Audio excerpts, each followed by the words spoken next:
It's a great pleasure to be here, although I'm not going to be talking about a particularly pleasurable topic because what I'd like to do is tell you why knowledgeable scientists are incredibly worried about the future of civilization and what knowledgeable scientists think we might be able to do about it. The basic problem is that humanity is faced with a series of existential threats, things that threaten our ability to maintain a civilization, maybe even in some circumstances to persist as a species. And you're probably familiar with some of those threats. The one that gets the most publicity is, of course, climate disruption. We've recently in the United States had a beautiful example where the warming of the planet, and particularly the differential warming of the Arctic, has led to a weakening of the circumpolar vortex, allowing blobs of cold air from the Arctic to penetrate as far as Texas and cause great problems. And of course, we've also seen in places like Australia and California and Siberia huge problems created by a general drying of those areas as the climate disruption continues. And the mess in Texas has also illuminated what's wrong with the social system in the United States because the moronic governor of Texas said the big problem was green energy, when in fact the big problem is in part caused by Texas's overuse of fossil fuels, which is adding greenhouse gases to the atmosphere, which in turn is warming the planet, which in turn is decreasing the polar equator gradient and leading to the big problems in Texas. So climate disruption is a big issue, although most of the discussion of it doesn't hit what's really important. People think mostly of sea level rise, which is inevitable, is going to be, it's happening now. It's going to be really horrible for people in many of the world's cities, which are right on the seashore. But it's going to be slow enough you'll be able to walk away from it. On the other hand, you can't walk away from all food. And the big problem with climate disruption is, of course, it clobbers agriculture. And anybody, and along with that, it clobbers parts of the agricultural system like pollinators that are extremely important to our diets. And you don't have to be a rocket scientist to understand that. All you have to be is a gardener or a tropical fish enthusiast. And you know, if you don't pay careful attention to the temperature, you end up with dead plants or dead black mollies or angelfish or whatever, because all the organisms on the planet, including human beings, have evolved to exist at a certain temperature range. And what we're doing is changing that range very, very rapidly. And so one of the prospects is that we're going to become much more marginal in our food supplies if we keep this rapid climate change going. And you probably know that a lot of people are hungry today, that something close to 2 billion of the roughly 8 billion people on the planet are micronutrient malnourished, which among other things weakens their immune systems and allows things like viruses to get going, and you may have heard of that also. So climate disruption is one of the big existential threats. Tied to it is what I just mentioned, is the loss of biodiversity. That is, we are utterly dependent on the other plants, the other animals, and the microorganisms of the planet for our existence, and we are wiping out their populations at a very rapid rate. Catastrophic declines in things we observe, like the number of birds in North America, but also in lots of things we don't observe, which do lots of things for us. That is, for example, the native bees that pollinate a lot of our crops and are disappearing and so on, although the average person doesn't know that they're disappearing. So climate change is one thing. Loss of biodiversity is another existential threat.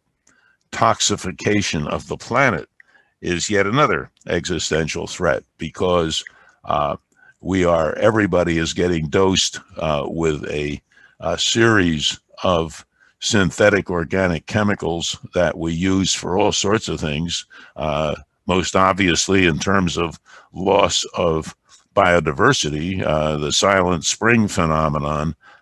We kill off a lot of organisms by overusing pesticides. We make our own lives much more tricky by misusing antibiotics, and we are using fossil fuels to create plastics, which are now jamming into the ocean, so much so that it's estimated that by the middle of the century, there'll be more plastic in the oceans than fishes. The plastics get ground up into tiny little fragments, get coated with persistent organic pollutants, that is, poisons, which then can enter the human food chain, cross the blood-brain barrier, and you get little bits of poison-coated plastic in your brain. A lot of people think that was the real problem with Trump, but we're not sure. So toxification is a gigantic problem. It might help solve the population problem because human sperm counts are plummeting around the world, but it's not yet clear how far they're going to go or how fast they're going to go. But that is another potential existential problem. We're also we're also losing our soils and groundwater, which are essential to agriculture. There are many, many threats to our entire food system. And the food system contributes in its own way, because somewhere close to a third of the greenhouse gases that are changing the climate that the food system is so dependent upon actually come from running the food system. We use a huge amount of fossil fuel to grow our crops. So we spend a lot of time and energy converting oil into potatoes and doing things like that. So we have a series of really threatening problems beyond the ones that you probably thought of, like the possibility, the likelihood that there are going to be more pandemics. And we've been very lucky with the SARS-CoV-2 pandemic, in that the scientific community has come together very rapidly and produced a set of vaccines, which at least at the moment seem to have the potential for doing the job and at least greatly reducing the problems with this new virus. But we're doing all sorts of things like wiping out biodiversity that in complicated ways make the chances of more nasty viruses, more nasty pandemics much larger. You want to always remember that human beings' infectious diseases come from other animals. They're variants in pathogens, viruses, and bacteria and fungi that in most cases are already present in other animals. And as you wipe out the big animals, which we're doing first, so that things like rats become more common, it turns out they're also wonderful transmitters of their own diseases to human beings. And I always remember that my old colleague, Josh Lederberg, a great scientist and Nobel laureate who invented sex in bacteria. The bacteria have been grateful ever since, but Josh once said that human survival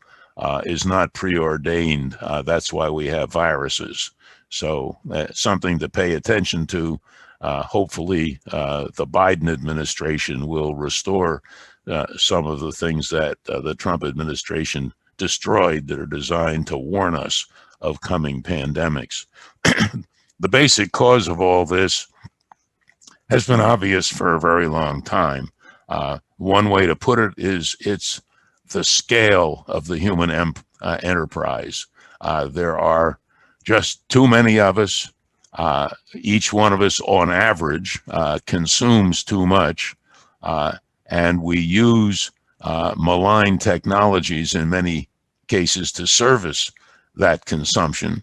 And we deal with it very unevenly, which creates other problems for us. So population size, overpopulation, overconsumption, inequality, bad choice of technologies and social arrangements have produced a gigantic mess that we have to deal with. That mess is almost brand new in evolutionary terms. In other words, for most of the roughly 300,000 years that modern Homo sapiens, modern people, have been on the planet, we were small group animals living as hunter-gatherers.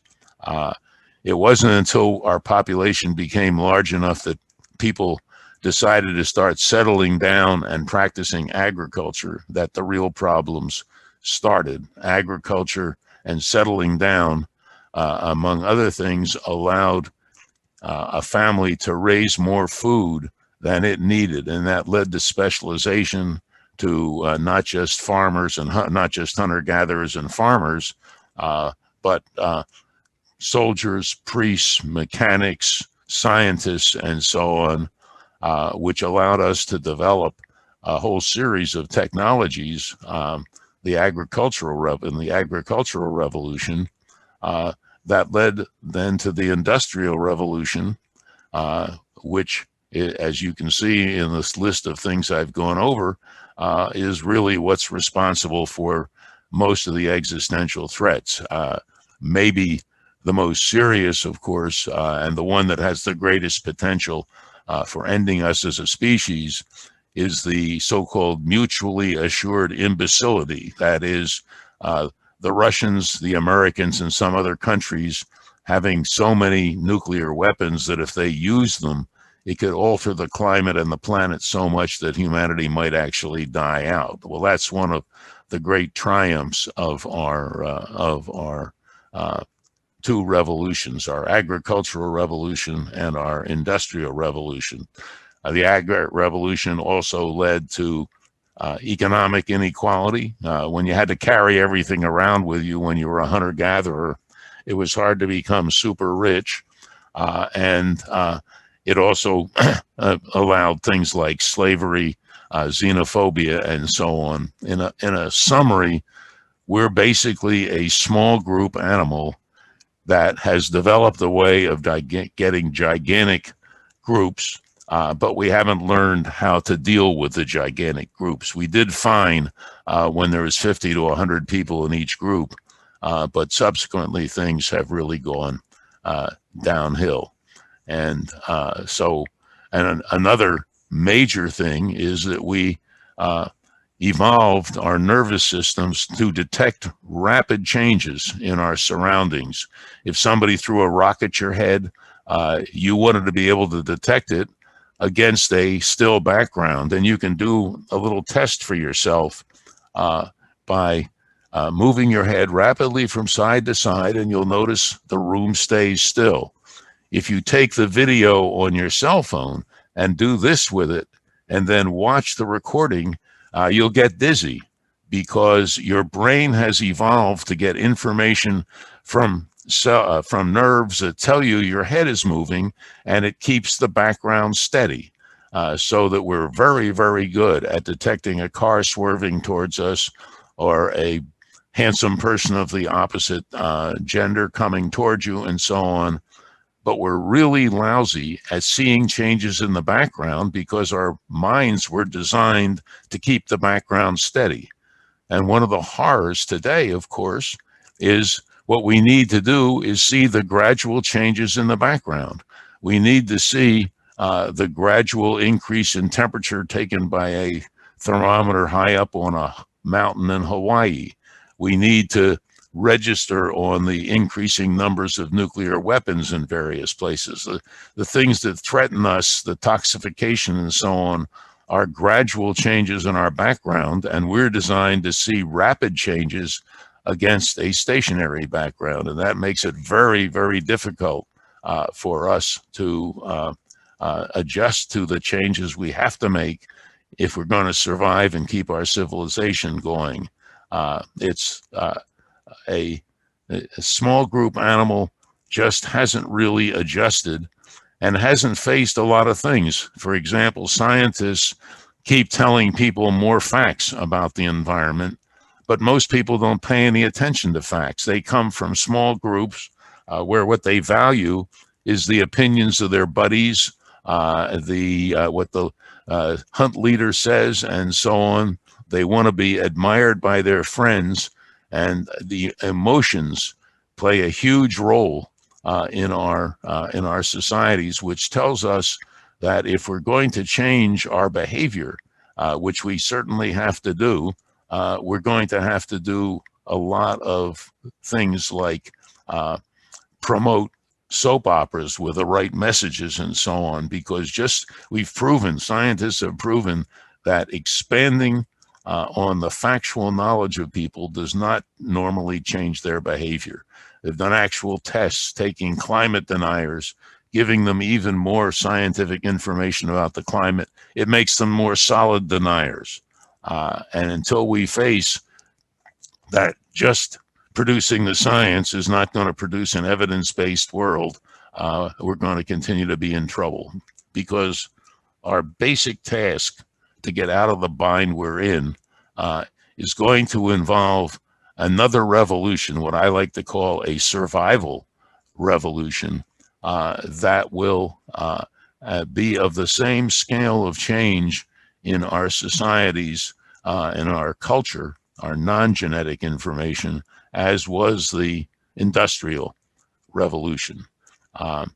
There's a lot of things you can do individually to help protect civilization. One of the best, for example, in a rich country like ours, is have one fewer child. Having one fewer child is the equivalent of giving up driving 23 times. So there's a lot you can do individually, but actually the main chore is going to be to do things politically, to, for example, join the mob. mahb.stanford.edu, mahb.stanford.edu. It's a group of citizens trying to get together and find ways to change civil society to make it more possible to preserve our civilization, which a lot of us think would be worth preserving. So the big task is to figure out how to do it. In other words, scientists have really pointed out what needs to be done. We know we have to stop burning fossil fuels very, very fast. We know that we have to stop destroying our soils and overusing our groundwater. We know we have to gradually lower the size of the human population. Do it gradually, do it humanely. We know one of the main ways to do that is to give women equal rights and equal opportunities with men, and give everybody access to modern contraception and backup abortion. We know we have to do those things. We don't know how the hell to get them done. And that's where the social scientists, the artists, the people who are planning TV and so on come in. We're really moving from being in the hands of the biophysical scientists who have told us what the problems are and created many of the problems, to civil society trying to figure out how to get the things done that are going to get us out of this ghastly mess that we're rapidly slipping into. So I hope you will all join the mob, mahb.stanford.edu, and listen to the other people, the wonderful lineup of people that are going to be in this symposium. And I'll be happy to answer any questions. Thank you very much.